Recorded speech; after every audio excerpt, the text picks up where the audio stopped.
Welcome to news 360 straight talk. YSRCP party ఎన్నికలకు సిద్ధమవుతోంది. అయితే పార్టీ నేతల్లో మాత్రం తమకు 2024 ఎన్నికల్లో ఎమ్మెల్యే టికెట్ వస్తుందా రాదే అనే అనుమానంతో ఉన్నారు. పార్టీ అధినేత జగన్మోహన్ రెడ్డి ఎమ్మెల్యేల జాతకాన్ని తన దగ్గర పెట్టుకొని మరీ మాట్లాడుతున్నారు. 5 రకాల సర్వేలు చేయించినట్లుగా తెలుస్తోంది. ఇప్పటికే తాడేపల్లిలోని సీఎం క్యాంపు కార్యాలయంలో చాలామంది జాతకాలు మార్చారు. ఇంకొంతమందివి ఆన్ ది వేలో ఉన్నట్లుగా తెలుస్తోంది. సీఎం కార్యాలయానికి వచ్చిన Visakha south MLA Vasupalli Ganesh, Pendurthi MLA Anudeep Raju, Eluru జిల్లా దెందులూరు ఎమ్మెల్యే అబ్బయ్య చౌదరి, కర్నూలు జిల్లా Emmiganur MLA Chennakeswara Reddy, regional coordinator Peddireddy Ramachandra Reddy ఇంకా ఉన్నారు. ఇక సీటు మార్పు విషయంపై ముఖ్య నేతలు సీఎంఓ అధికారి ధనుంజయ రెడ్డిని ఎమ్మెల్యేలు కలుస్తున్నారు. మరోసారి తమకు అవకాశం ఇవ్వాలని కొంతమంది ఎమ్మెల్యేలు కోరుతున్నారు. ఎమ్మెల్యేల గాఫ్ వివరించి సీట్ల మార్పుపై వారితో వైసీపీ రీజనల్ కోఆర్డినేటర్లు చర్చిస్తున్నారు. వైసీపీలో నియోజకవర్గ ఇన్ఛార్జీల మార్పు హడావుడిగా కొనసాగుతోంది. నియోజకవర్గ ఇన్ఛార్జీల మార్పు సీరియస్గా కసరత్తు కొనసాగుతోంది. ఇప్పటికే ముఖ్యమంత్రి జగన్మోహన్ రెడ్డి క్యాంపు కార్యాలయంలో ఎమ్మెల్యేలు కరణం ధర్మశ్రీ, గొల్ల బాబురావు, బిఎఫ్ మధుసూదన్, కదిరి, పెనుగొండ, రాజాం ఎమ్మెల్యేలు క్యూ కట్టారు. వైఎస్ఆర్సీపీ పార్టీ కార్యాలయం ముందు కూడా నసరావుపేట ఎమ్మెల్యే గోపిరెడ్డి వ్యతిరేక వర్గం ఆందోళన వ్యక్తం చేశారు. ఈ ఎమ్మెల్యే వద్దు అంటూ ఆందోళన వ్యక్తం చేశారు. మరోవైపు ప్రకాశం జిల్లా నేతలకు బుజ్జగింపుల పర్వం కొనసాగుతోంది. జిల్లా నేతలు, పలువురు కొత్త పాత ఇన్ఛార్జీలు సైతం విజయసాయిరెడ్డితో సమావేశమయ్యారు. సమన్వయం కోసం ప్రయత్నాలు జరుగుతూనే ఉన్నాయి. ఇలాంటి గొడవలు మామూలే అంటున్నారు పార్టీ పెద్దలు. ఆ మాత్రం పోటీ, ఆందోళన లేకపోతే పార్టీ బలం ఎలా తెలుస్తుందని సజ్జల రామకృష్ణారెడ్డి గారు కీలకమైనటువంటి వ్యాఖ్యలు చేశారు. సో మొత్తం మీద వైఎస్ఆర్సీపీలో న్యూ ఇయర్ ఎవరికి హ్యాపీగా ఉంది, ఎవరికి అన్హ్యాపీగా ఉన్నది మరికొద్ది గంటల్లో, మరికొద్ది రోజుల్లో తెలియనున్నది. ముఖ్యమంత్రి జగన్మోహన్ రెడ్డి గారు మాత్రం వైఎస్ఆర్సీపీ పార్టీ అధినేతగా ఉన్నటువంటి జగన్మోహన్ రెడ్డి గారు ఆయన ఒక 5 సర్వేలు ఎమ్మెల్యేల మీద చేయించినట్టుగా తెలుస్తుంది. ఆ సర్వేలు ముందు పెట్టి ఈ సర్వేలు కాకుండా నీకు బెటర్గా ఇంకేమైనా సర్వే ఉంటే చేయించుకొని రా, ఒక 6 రోజులని టైం ఇస్తున్నట్లుగా కూడా కొంత మనకు తెలుస్తున్న విషయం. సో ఇప్పటికే ఎంపీలు, ఎమ్మెల్యేల విషయంలో 20 స్థానాలు మార్చే అవకాశం ఉంది. ఒక 20 మందికి టికెట్లు లేకుండా ఉంటాయి. ఒక 60 స్థానాలు మాత్రం మార్చే అవకాశాలు ఉన్నట్లుగా తెలుస్తుంది. సో ఇదే అంశంపై అసలు ఈ ప్రభావం ఏ రకంగా ఉంటుంది ఏంటి అనే విషయంపై మనతో మాట్లాడడానికి మాదిరెడ్డి శ్రీనివాసరెడ్డి గారు, వైఎస్ఆర్సీపీ అధికార ప్రతినిధి, జూమ్లో అందుబాటులో ఉన్నారు. అదేవిధంగా పులివర్తి శశిధర్ గారు, టీడీపీ నాయకులు జూమ్లో అందుబాటులో ఉన్నారు. అదేవిధంగా రాజకీయ విశ్లేషకులు డివి శ్రీనివాస్ గారు కూడా స్టూడియోలో ఉన్నారు. గుడ్ ఈవినింగ్ అండి అందరికీ. Good evening. సో కొత్త సంవత్సరానికి ఇంకొక మరికొద్ది గంటల్లో మనం వెళ్ళబోతున్న కొద్ది రోజులే ఉన్నది. సో ఈ సందర్భంగా వైఎస్ఆర్సీపీ నేతల్లో తీపి చేదు కబుర్లు అయితే కొన్ని అయితే రెడీగా అయితే ఉన్నాయి జగన్మోహన్ రెడ్డి గారి దగ్గర. సో ఈ నేపథ్యంలో ఎలా ఉంటుంది ఏంటనేది చాలా ఉత్కంఠభరితంగా మారింది. ఎందుకంటే ఎంపీ, ఎమ్మెల్యేల టికెట్లు ముందే అనౌన్స్ చేసేటువంటి అవకాశం ఉన్నట్లుగా తెలుస్తోంది. సో శ్రీనివాస్ గారు మీరేమంటారు? ఈ పొలిటికల్ అంటే రాజకీయ పార్టీలు ఉన్న తర్వాత ఎన్నికలకి సిద్ధం అవుతూ ఉంటాయి. వ్యూహాలు, ఎత్తుగడులు, వాళ్ళకు ఉన్నటువంటి అస్త్రాలు అన్నీ కూడా బయటికి తీస్తారు. వాళ్ళకున్న మైనస్లన్నీ కూడా వాటిని సాధ్యమైనంత వరకు కవర్ చేసుకోవడానికి ప్రయత్నం చేస్తారు. ఇప్పుడు ఇన్ఛార్జీలు మార్చిన తర్వాత ప్రజల్లోకి మరింతగా వెళ్ళాలని చెప్పేసి ఈరోజు టెలికాన్ఫరెన్స్లో కూడా మాట్లాడినట్టుగా తెలుస్తోంది జగన్మోహన్ రెడ్డి. సో ఎలా చూడొచ్చు అంటారు దీన్ని? జగన్మోహన్ రెడ్డి గారు గత కొన్ని రోజులుగా ఇదే జరుగుతోంది.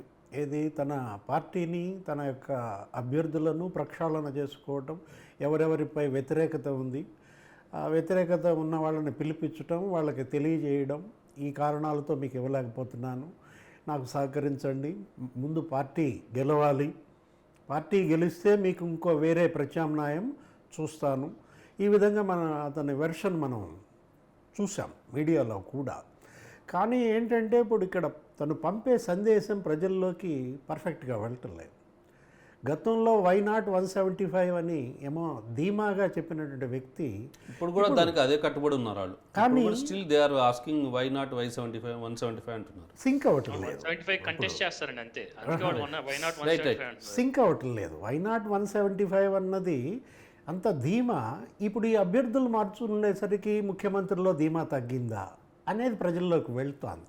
అంటే ఎన్నికల ముందు 100 రోజుల ముందు, 3 నెలల ముందు మార్పులు అనేది ఒక రకంగా అది ఆత్మహత్య సదృశ్యం కిందకే వస్తుంది ఏ పార్టీకైనా కూడా. ఇంత పెద్ద ఎత్తున అభ్యర్థుల మార్పిడి కూడా వైఎస్ఆర్ కాంగ్రెస్ పార్టీకే డైజెస్ట్ కానటువంటి అంశం. ఎందుకంటే గత కొన్ని రోజులుగా కొన్ని ప్రోగ్రామ్స్ ఆయన ఇచ్చారు. గడప గడపకు అనే ప్రోగ్రాంలో కొత్త అభ్యర్థులను పంపించినట్టయితే బాగుండేది. ఈ పరిస్థితుల్లో మరి ఇది కూడా వ్యూహాత్మకమే అనుకున్నాం, ఇది కూడా ఎత్తుగడే అనుకున్నాం. ఏ విధంగా ఎత్తుగడ అంటే గత కొంతకాలంగా జగన్మోహన్ రెడ్డి ప్రభుత్వ వైఫల్యాలు ప్రజల్లోకి బలంగా వెళ్ళాయి. ఆ వైఫల్యాల నుంచి ప్రజల దృష్టి మళ్లించే ఎత్తుగడ. ఇవాళ మీడియా దృష్టి కూడా సమస్యల పైన లేకుండా పోయింది. మీడియా అంతా కూడా దృష్టి దేనిపైన వెళుతోంది? తాడేపల్లి ప్యాలెస్ను చూపించడం, అక్కడ ఈ అభ్యర్థులందరూ వెళ్ళడం, కౌన్సిలింగ్, దీనిపైన హాట్ టాపిక్ అయితే అదే ఉంటుంది కదా. అంటే మీడియా దృష్టిని సక్సెస్ఫుల్గా మళ్లించారు. తద్వారా ప్రజల దృష్టిని కూడా మళ్లించే ఎత్తుగడ ఇప్పటికీ అజెండాగా వైఎస్ఆర్ కాంగ్రెస్ పార్టీయే ఇవాళ చర్చనీయాంశంగా ఉంది. వైసీపీ రాజకీయం మార్పులనే ప్రజల్లో చర్చనీయాంశంగా పెట్టడం ద్వారా ఆయన మైలేజ్ పొందే ప్రయత్నం. రైట్. శ్రీనివాస్ రెడ్డి గారు నమస్కారం అండి. నమస్తే అండి. న్యూస్ 360 వారికి, వీక్షకులకు, అదేవిధంగా అనలిస్ట్ శ్రీనివాస్ గారికి, టీడీపీ సోదరులైనటువంటి శ్రీనివాస్ గారికి అందరికి కూడా శుభ సాయంత్రం. సార్ చిన్న విషయం అండి. ఎవరు good name please sir? Shashidhar అండి. శశిధర్ సార్. ఓకే, శశిధర్ గారు, చిన్న విషయం అండి. చెప్పండి. ఏంటంటే ఇక్కడ ఇప్పుడు 360 న్యూస్ ఛానల్కి మీరు తొలిసారిగా నన్ను పిలిచారండి. ఆ మధ్య ఏదో సడన్గా ఒక అతను ఫోన్ చేసి అన్నగారు మిస్ అయ్యింది అని అంటే వెంటనే కనెక్ట్ అయ్యాం, అది వేరే సంగతి. ఇది ఫస్ట్ టైం పిలిచారు. పిలిచినప్పుడు ముందు ఒకళ్ళు కాల్ చేశారండి. కాల్ ఉంటుందా, ఏమండి అవకాశం ఉన్నదా అని. రెండో వాళ్ళు, సార్ మీరు ఒకసారి జూమ్ పంపిస్తున్నాను చూసుకోండి అని మళ్ళీ కాల్ చేశారు. మళ్ళీ ఆ తర్వాత మళ్ళీ ఏం చెప్పారంటే, సార్ ఒకసారి జూమ్లో మీరు కొంచెం ఆన్ చేసి చూడండి సార్, టెస్ట్ ఓపెన్ అవుతుందో లేదో చూడండి. రైట్. ఇక్కడ ఇంకోటి శ్రీనివాస్ రెడ్డి గారు, ఇక్కడ నేను ఒక అంశాన్ని ప్రస్తావిస్తాను. మీరు సరే పెదకూరుపాడుది, గుంటూరుది ప్రస్తావించారు. ఇప్పుడు సపోజ్ బందర్ టికెట్ ఉంది. బందర్ టికెట్ నాని ఇద్దామనుకున్న, నాని సిట్టింగ్ ఎమ్మెల్యేగా ఉన్నారు. సో అక్కడ కాపుల్లో తీవ్రమైన వ్యతిరేకత ఉంది. ఎందుకంటే జనసేనని బాగా హ్యూమిలేట్ చేశారు, పవన్ కళ్యాణ్ చాలా హ్యూమిలేట్ చేశారు, టీడీపీని హ్యూమిలేట్ చేశారు. కదా అక్కడ కాపు కమ్మ ఓటు బ్యాంకు ఉంది కాబట్టి అక్కడ నానిని కాకుండా ఇంకొకరికి ఇద్దామనే ఆలోచనలో ఉన్నట్టుగా తెలుస్తుంది. మేబీ అవ్వచ్చు, అవ్వకపోవచ్చు.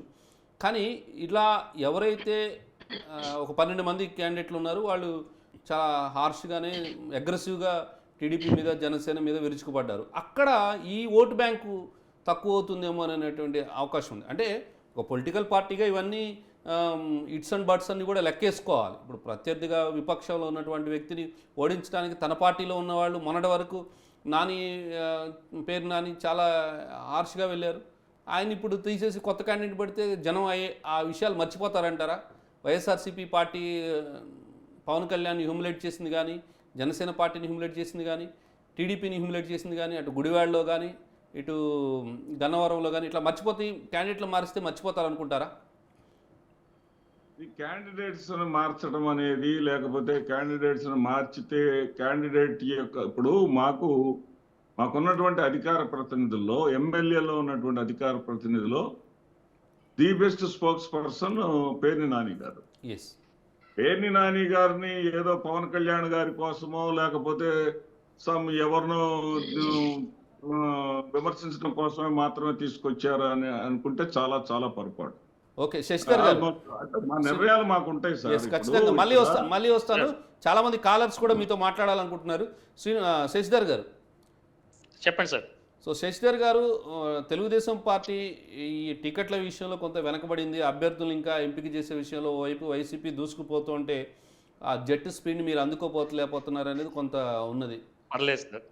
వైసీపీ పార్టీకి టికెట్లు ఇవ్వను అంటే సంతోషించే వాళ్ళు కానీ బాధపడే వాళ్ళు ఎవరు లేరండి. ఎందుకంటే డబ్బులన్నా మిగులుతాయి అని చేసి వాళ్ళకి సర్వేలు వాళ్ళకి తెలిసి కూడా, అందుకే ఎవరు మీకు ధర్నాలు గొడవలు చేసిన వాళ్ళు లేరు. ప్రశాంతంగా నవ్వుకుంటూ ఇళ్ళకి వెళ్ళిపోతున్నారు. మీరు అబ్జర్వ్ చేసుకోండి. ఏ ఒక్కరు కూడా నాకు టికెట్ రాలేదని బాధపడిన వాళ్ళు లేరు. అందరూ చాలా సంతోషంగా ఇంటికి వెళ్ళి హ్యాపీగా ఉన్నారండి. అదే టీడీపీ పార్టీ విషయానికి వస్తే వెనకంజ వేసిందంటే, యువతరాన్ని తీసుకురావడానికి ఒక ఆలోచన పెట్టారండి లోకేష్ గారు, చంద్రబాబు నాయుడు గారు. దానికోసం సమీకరణాలు మార్చడానికి మిక్స్డ్ మూడ్ అనమాట. అనుభవం ప్లస్ యువకులు కలిపి వెళ్దాం అనే థాట్లో కొంచెం స్లో అయిందండి. అంతే తప్పించి పార్టీ కార్యకర్తలు అగ్రెసివ్గా ఉన్నారు, పార్టీ అభిమానులు అగ్రెసివ్గా ఉన్నారు. ఎప్పుడు ఎలక్షన్ కోడ్ వస్తుందా, ఎప్పుడు దుమ్ము దులుపుదాం అనే రందిలో ఉన్నారండి. ఎవరైతే పార్టిసిపెంట్స్ ఉన్నారో, గెస్ట్లు ఉన్నారో వాళ్ళకి కొంతమంది కాలర్స్ నుంచి కూడా కాల్స్ తీసుకుంటున్నాం. సో గౌతమ్ గారు హైదరాబాద్ నుంచి ఉన్నారు. ఆయన ఎవరిని అడుగుతారో ఏమడుగుతారో చూద్దాం. గౌతమ్ గారు గుడ్ ఈవినింగ్ అండి, చెప్పండి. Good evening sir. ఇప్పుడు స్థానికంగా ఎమ్మెల్యేల మీద వ్యతిరేకత అనేది ఎక్కువగా ఉంది. ఓకే. దాంతో ఆ స్థానికత వ్యతిరేకతను మార్చడానికి ఎమ్మెల్యే అభ్యర్థులను మారిస్తే కొంత ప్రభావం ఉంటుందనే ఉద్దేశంతో జగన్మోహన్ రెడ్డి గారు ఆ రూట్లో వెళ్ళవచ్చు. ఓకే. అయితే తెలంగాణలో ఏమైంది, కేసీఆర్ గారు ఒంటెంత పోకడితో ఆయన సిట్టింగ్ ఎమ్మెల్యేలకే సీట్లు ఇచ్చి నష్టపోయారు. ఏమండి? ఓకే.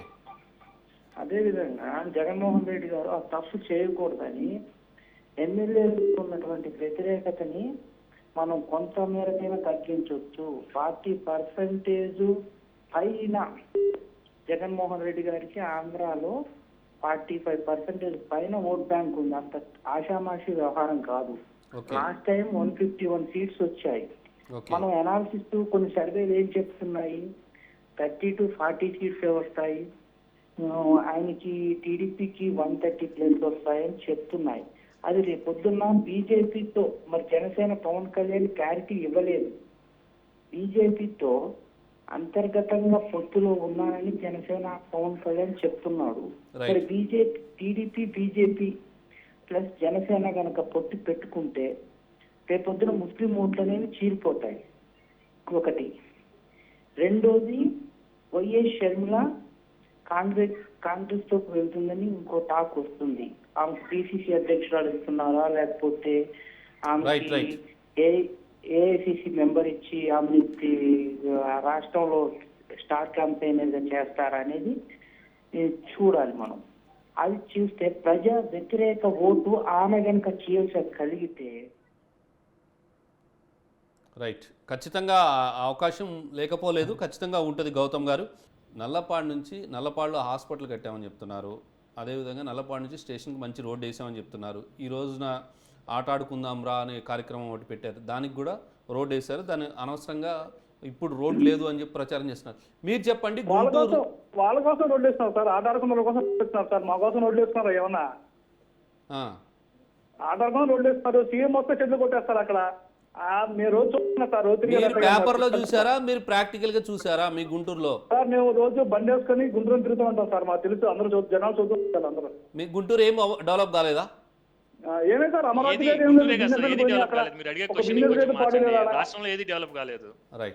డెవలప్ అయింది? Zero development. అడగండి, ఉద్యోగాల కోసం అందరూ హైదరాబాద్. సుధీర్ గారు, మన గుంటూరుకి పక్కనే కదా విజయవాడ. చెప్పండి సార్, చెప్పండి.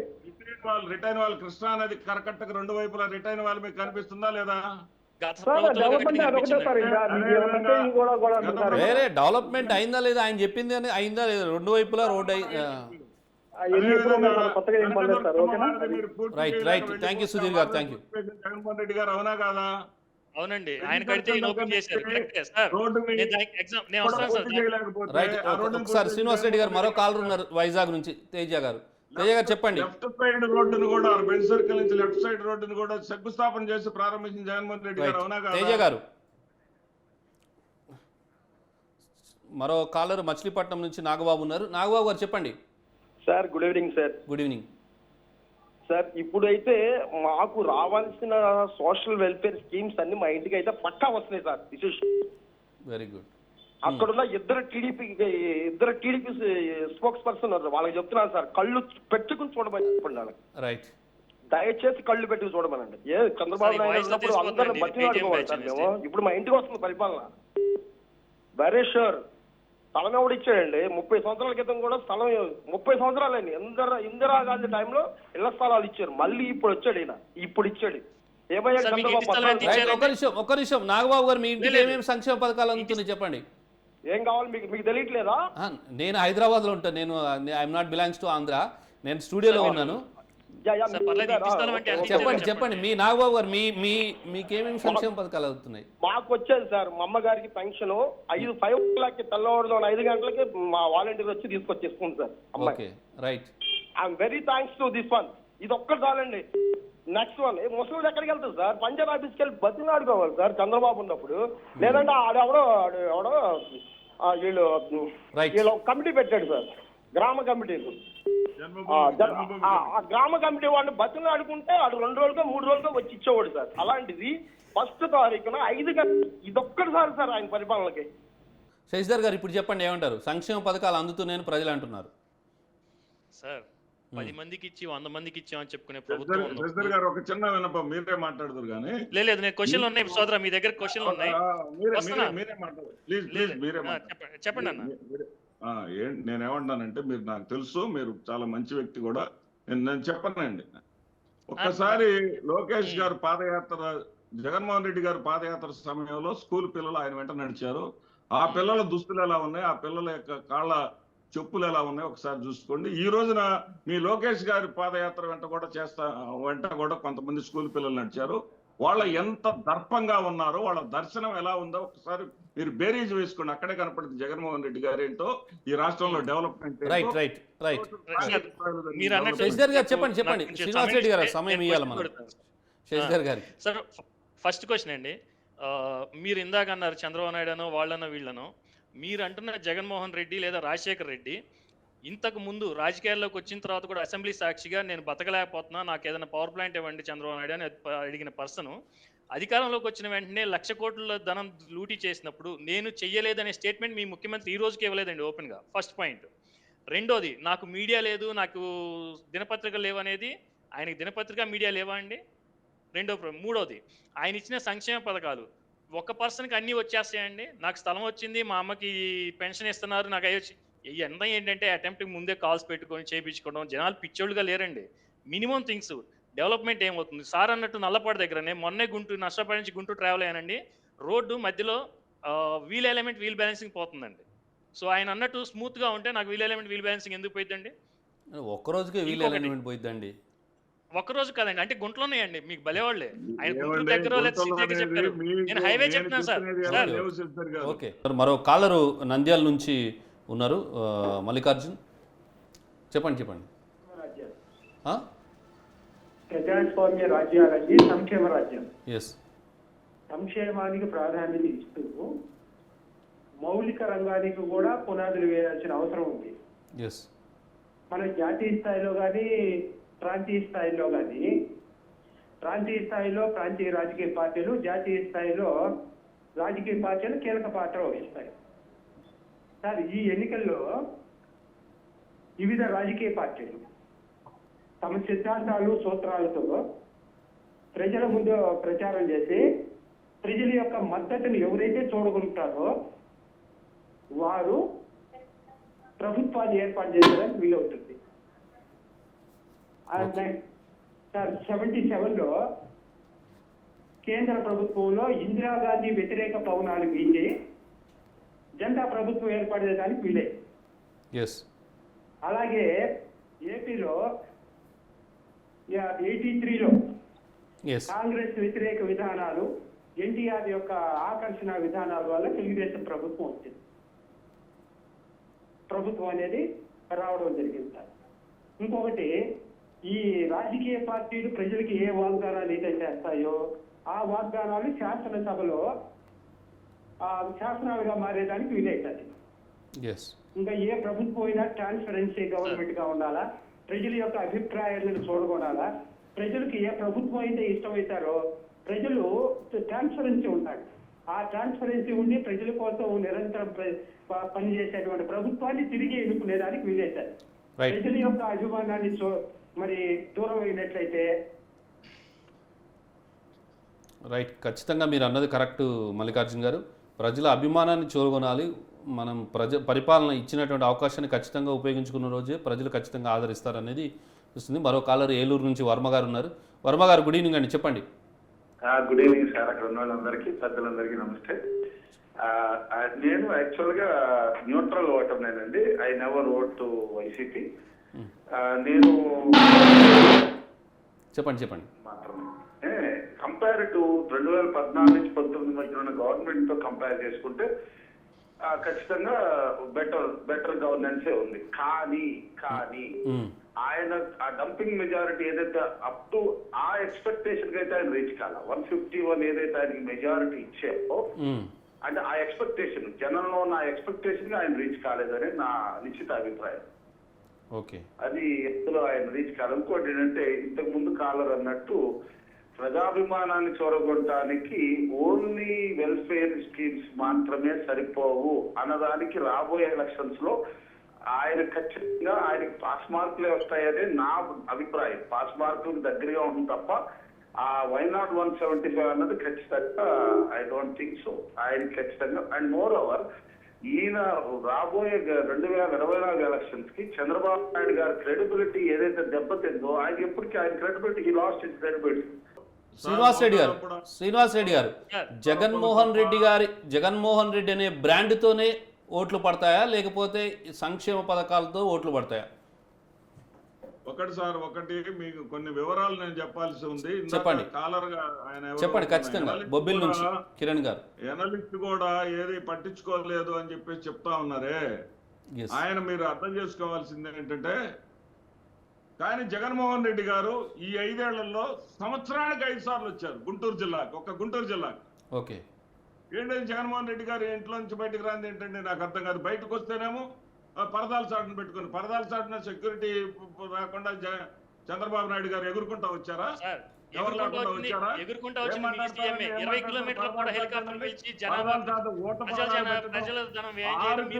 హెలికాప్టర్ వాడిన చరిత్ర మీది. 6 కిలోమీటర్లకి హెలికాప్టర్ వాడిన చరిత్ర మీది. మీరు హెలికాప్టర్ గురించి ప్రైవేట్ విమానాల గురించి మాట్లాడితే నమ్మిపోతారు ప్రజలు నమ్ముతారు.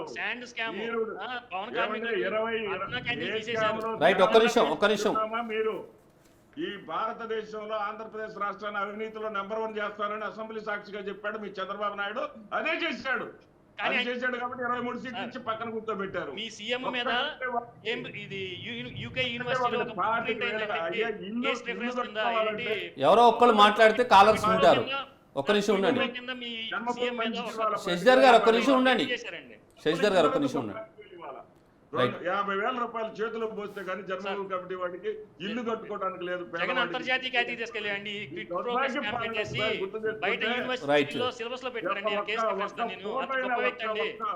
రూపాయి అయినా సరే పేదవాడి దగ్గర లంచం తీసుకున్నట్టు రుజువు చేస్తే ఛాలెంజ్, ఓపెన్ ఛాలెంజ్. ఒక్క రూపాయి అయినా సరే ఒక సర్టిఫికేట్ కోసం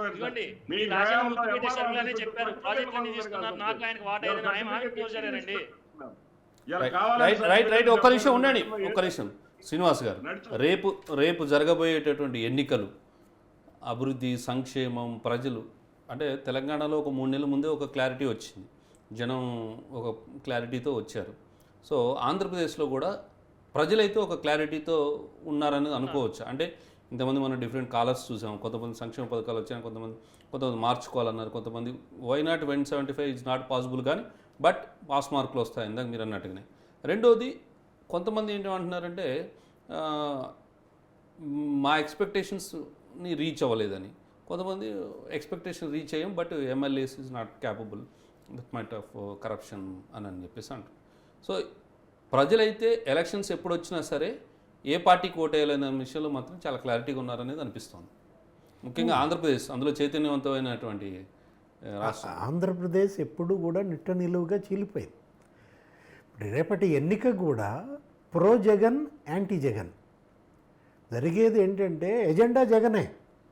జగన్ కావాలా వద్దా, ఇది రేపటి ఎన్నిక ఫలితాన్ని నిర్దేశించేది. ఇక్కడ ఎలా అయితే కేసీఆర్ కావాలా వద్దా అనే దీంట్లో ఎక్కడ తెలంగాణ ఎన్నికలో ప్రో కేసీఆర్, యాంటీ కేసీఆర్ మధ్య జరుగుతుందని కూడా మనం అనుకున్నాం గత డిబేట్లలో కూడా. కేసీఆర్ 10 ఏళ్లలో వచ్చిన అసంతృప్తి, వ్యతిరేకత జగన్మోహన్ రెడ్డి 5 ఏళ్లలో ఇంకా అంతకన్నా ఎక్కువ తెచ్చుకున్నాడు. దురదృష్టకర పరిణామం. అందుకే ఇవాళ అభ్యర్థులను మార్చే పని జరుగుతోంది. రాజశేఖర్ రెడ్డి మీద ఇంత వ్యతిరేకత లేదండి. రాజశేఖర్ రెడ్డి అంటే వ్యతిరేకత ఉందా లేదా అనేది మనం చెప్పలేము, కానీ చాలా రాంగ్. అది వెనక్కి తీసుకోవాలి. మీరు ఈ రోజున జగన్మోహన్ రెడ్డి గారు యాజ్ ఆన్ టుడే మీరు ఏది సార్, అయితే మీరు నేషనల్ publicity సర్వే ఏ అవసరం, సర్వే మీరు చూసినా campaign అవసరం సరే లేకుండా గెలుస్తారా? Of course. వైఎస్ఆర్సీపీ ఆయన శ్రీనివాస్ రెడ్డి గారు చెప్పినట్టుగా జగన్మోహన్ రెడ్డి ఓకే వ్యక్తిగా వ్యక్తిగా ఒక పార్టీ అధ్యక్షుడిగా ముఖ్యమంత్రిగా ఆయనకి ఎక్కువ మార్కులే పడతాయి. కానీ గ్రౌండ్ లెవెల్లో ఆ పరిస్థితి అనేది ఇప్పుడు ప్రశ్నార్థకంగా మనం మారింది. ఎవరో పరిపాలన మనం పోల్చుకోవసరం లేదు. వాళ్ళ నాన్న పరిపాలన అతని పరిపాలన పోల్చుకుందాం. ఇప్పుడు శ్రీనివాస్ రెడ్డి గారు ఇందాక ఏం చెప్పారు, రాజశేఖర్ రెడ్డి మా జిల్లాకి 3 సార్లే వచ్చాడు, జగన్మోహన్ రెడ్డి 5 సార్లు వచ్చారని చెప్పారు. కానీ రాజశేఖర్ రెడ్డి ప్రతిరోజు తన దగ్గరికి వచ్చినటువంటి వినతులు స్వీకరించేవాడు. ప్రతిసారి సెక్రటేరియట్కి వెళ్ళేవాడు. ఈయన సెక్రటేరియట్కి వెళ్తున్నాడా? క్యాబినెట్ మీటింగ్కి తప్ప ఈయన అసలు సెక్రటేరియట్కి వెళ్ళటం లేదు. ఈయన ప్రజలకి సాన్నిహిత్యం నేను అనేది సమత మీకు తెలుసు. రాజశేఖర్ రెడ్డి ప్రతిరోజు ఒక చక్కటి సాంప్రదాయం, తను వచ్చిన ఆ 100 మందిని కలిసి స్వీకరించేవాడు వినతులు. వాళ్ళని అడిగేవాడు, పంటలు ఎలా ఉన్నాయి, వర్షాలు ఉన్నాయా, ఏం చేస్తున్నారు, ఏంటి, ఆ కుశల ప్రశ్నలు, ఆ మానవ సంబంధాలు జగన్మోహన్ రెడ్డి. ఇప్పుడు వైఎస్ఆర్సీపీ చెప్తుంది ఏంటంటే, మేము డైరెక్ట్గా గ్రామ సచివాలయాలు ఏర్పాటు చేసాం, వాలంటీర్లు వెళ్తున్నారు, వాలంటీర్లకి ఇంటింటికి తిరిగి సంక్షేమ పథకాలు అందిస్తున్నారు, వాళ్ళకి కావాల్సిన సంక్షేమ పథకాలు అన్నీ అందుతున్నాయి, సర్టిఫికెట్లు అన్నీ వచ్చేస్తున్నాయి, ఇంకా వాళ్ళందరికీ అంటే ఖయాల్ రక్న అంటారు కదా, సో అందరికీ వాళ్ళకి చూసుకుంటున్నారు. సేమ్ అదే సమాధానం కేటీఆర్ కూడా చెప్పాడు. మా ఎమ్మెల్యేలంతా టచ్లో ఉన్నారు ప్రజలకి, మా మంత్రులంతా టచ్లో ఉన్నారు, నేను కూడా టచ్లో ఉన్నాను, మనం కంపేర్ చేసుకోలేం మా కదా. నాన్న టచ్లో లేకపోయినంత మాత్రాన ఏమో అంటే అధినాయకుడు, హీరో. ఎవరు? జగన్మోహన్ రెడ్డి అంటే ఇవాళ ప్రజల దృష్టిలో హీరో. ఆ హీరోతో ఫోటో దిగాలని, అతను నా భుజం మీద చేయేస్తే నేను సంతోషపడతాను. పాదయాత్రలో బాగానే దిగారు ఇలా అది ఇప్పుడు దూరం అయింది. ఏది? ప్రతిరోజు నాకు అది కావాలా? ఇప్పుడు ప్రజలు కోరుకునేది అదే కదా. సెలబ్రిటీస్ వీళ్ళందరూ కూడా సెలబ్రిటీస్. ఈ హ్యూమన్ టచ్ కోల్పోయారు. అదే రేపటికి ఆయనకి కొంత హడ్డిల్ అవుతుంది అనేది నా ఆలోచన. రైట్. థ్యాంక్ యూ శ్రీనివాస్ గారు, థ్యాంక్ యూ శ్రీనివాస్ రెడ్డి గారు, థ్యాంక్ యూ శశిధర్ గారు. మొత్తం మీరు చూసినట్లయితే ఎలక్షన్కి సంబంధించి ఇంకా కొద్ది రోజులు ఉంది. ఆంధ్రప్రదేశ్లో అటు అసెంబ్లీ, దేశవ్యాప్తంగా పార్లమెంటు, లోక్సభకి ఎన్నికలు జరుగుతున్నాయి. ఆంధ్రప్రదేశ్లో మాత్రం అసెంబ్లీ, పార్లమెంటు రెండింటికి ఒకటేసారి జరుగుతున్న నేపథ్యంలో అభ్యర్థుల మీద పూర్తి స్థాయిలో వైఎస్ఆర్సీపీ ఒక రాజకీయ పార్టీగా కసరత్తు చేస్తుంది. గెలుపు గుర్రాలకే టికెట్లు ఇవ్వాలని డిసైడ్ అయ్యింది. సో జగన్మోహన్ రెడ్డి ఆ దిశగానే అడుగులు వేస్తున్నారు. మ్యాక్సిమం గెలిచి ఆ యొక్క మళ్ళీ తిరిగి అధికారంలో రావడానికి ఉన్నటువంటి అవకాశాలను ఏ ఒక్కదాన్ని కూడా వదులుకునే పరిస్థితి ప్రస్తుతం కనిపించడం లేదు. సో ఏ రకంగా చూసినా వైఎస్ఆర్సీపీలో 50 నుంచి 60 స్థానాలు మారే అవకాశం ఉంది. 20 మందికి టికెట్లు రావనేది ఇప్పటికే క్లారిటీ ఉంది. కానీ ఈ టికెట్లు రాని వాళ్ళు లేకపోతే ఈ అసంతృప్తులంతా ఏం చేస్తారనేది ఇప్పుడు పెద్ద ప్రశ్నగా మారింది. మరోవైపు రాజకీయ పార్టీలు తమ ఎత్తులు వ్యూహాలు అనుసరిస్తుంటే ప్రజలు మాత్రం ఈ పరిస్థితులన్నింటినీ కూడా గమనిస్తున్నారు. తమకు కొత్తగా రాబోయేటటువంటి ఎమ్మెల్యే క్యాండిడేట్ని ఏ రకంగా రిసీవ్ చేసుకుంటారు ఏంటో చూడాలి. దానికి అనుగుణంగా కూడా ప్రజల దగ్గరికి మరింత వెళ్ళడానికి కూడా వైఎస్ఆర్సీపీ మరిన్ని కార్యక్రమాలు అయితే ఈ 2-3 నెలల్లో చేసే అవకాశం అయితే లేకపోలేదు. మరి చూడాలి ఏం జరుగుతుంది ఏంటి అనేది. ఇది ఇవాళ స్ట్రైట్ టాక్. చూస్తూనే ఉండండి న్యూస్ 360, నిజం ఆలోచనను మారుస్తుంది.